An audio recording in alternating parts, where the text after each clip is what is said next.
ದಯವಿಟ್ಟು ನೀವು ನನ್ನ ಆ ಥರ ನೋಡ್ಬೇಡಿ. ನನಗ್ ಭಯ ಆಗ್ತೈತೆ. ನಿನ್ನ ನೀನೇ ಕೀಳರ್ ಮೇಲೆ ನೋಡೋ ತರ ಇಲ್ಲಿ ಏನೂ ಆಗಿಲ್ಲ. ಎಲ್ಲ ಒಳ್ಳೇದೇ ಆಗಿದೆ. ಇದೇನ್ ಮೇಡಮು, ನೀವು ಹಿಂಗೆ ಹೇಳ್ತಾ ಇದ್ದೀರಾ? ನಾನ್ ಮಾತ್ರ ಅಲ್ಲ ಮೈನಾ, ಮಕ್ಳ ಮೇಲೆ ಪ್ರೀತಿ ಇರೋ ಎಲ್ಲ ಅಮ್ಮಂದ್ರು ಹೀಗೆ ಹೇಳೋದು. ನೀವೆಲ್ರೂ ತಾಯಿ ತರ ಅಲ್ಲ ಮೇಡಮು. ಆ ಥರ ಇದ್ದಿದ್ರೆ ನೀವ್ ಹೀಗೆ ಹೇಳ್ತಿರ್ಲಿಲ್ಲ. ಇವಾಗ್ಲೂ ನಾನ್ ನಿನ್ ಜೊತೆನೆ ನಿಂತ್ಕೊಂಡಿದ್ದೀನಿ ಮೈನಾ. ಆದ್ರೆ ಈ ವಿಷಯನ ನೀನ್ ನೋಡ್ತಾ ಇರೋ ದೃಷ್ಟಿಕೋನನೇ ಬೇರೆ,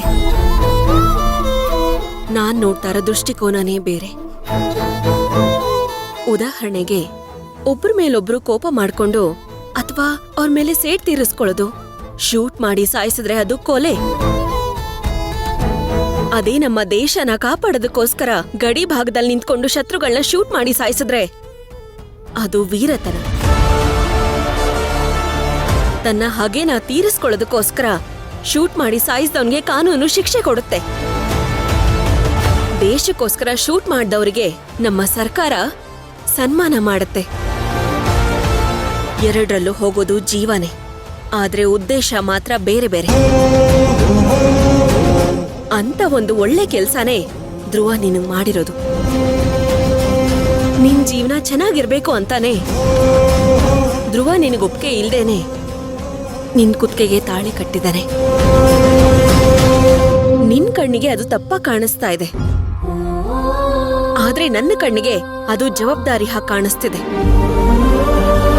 ಇವೆರಡರಲ್ಲೂ ಇರೋ ವ್ಯತ್ಯಾಸನ ನೀನೇ ಅರ್ಥ ಮಾಡ್ಕೊಂಡ್ರೆ ಸಾಕು. ಆದಷ್ಟು ಬೇಗ ನಮ್ಮೆಲ್ರನ್ನೂ ನೀನು ಅರ್ಥ ಮಾಡ್ಕೊಳ್ತೀಯ. ಇಲ್ಲ ಮೇಡಮು, ಈ ವಿಷಯದಾಗೆ ನಾನು ಎಲ್ರನ್ನೂ ಚೆನ್ನಾಗಿ ಅರ್ಥ ಮಾಡ್ಕೊಂಡಿವ್ನಿ.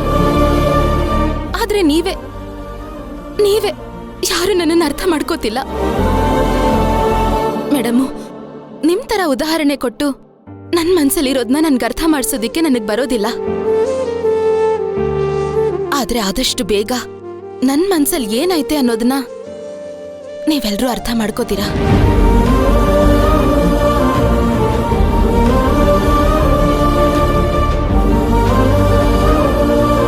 ನೋಡಿದ್ರ ಮೇಡಮ್, ನೀವೆಷ್ಟೇ ಅವಳಗ್ ಬುದ್ಧಿವಾದ ಹೇಳಿದ್ರು ಅವಳು ಯಾವ ರೀತಿ ಹೋದ್ಲು ಅಂತ.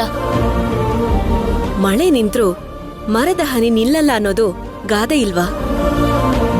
ಹಾಗೆ ನಾವ್ ಹೇಳೋದೆಲ್ಲ ಅವಳ ಮನ್ಸಿಗೆ ಅದ್ ಸರಿ ಅನ್ಸಿದ್ರು ಅದೆಲ್ಲ ಅವಳಿಗೆ ಒಪ್ಪಿಗೆ ಆಗದೆ ಒದ್ದಾಡ್ತಿದ್ದಾಳೆ. ಸ್ವಲ್ಪ ದಿನ ಬಿಟ್ರೆ ಎಲ್ಲ ಸರಿ ಹೋಗುತ್ತೆ. ಅಷ್ಟ್ರೊಳಗೆ ಧ್ರುವನ್ ಮನ್ಸು ಒಡಿದೇ ಇರೋ ಹಾಗೆ ನೀವೆಲ್ಲರೂ ನೋಡ್ಕೋಬೇಕು. ಖಂಡಿತ ಅವಳು ಅರ್ಥ ಮಾಡ್ಕೋತಾಳೆ. ನೀನೇನು ಚಿಂತೆ ಮಾಡ್ಬಿಡ ರಾಧಾ. ಆಯ್ತು ಮೇಡಮ್.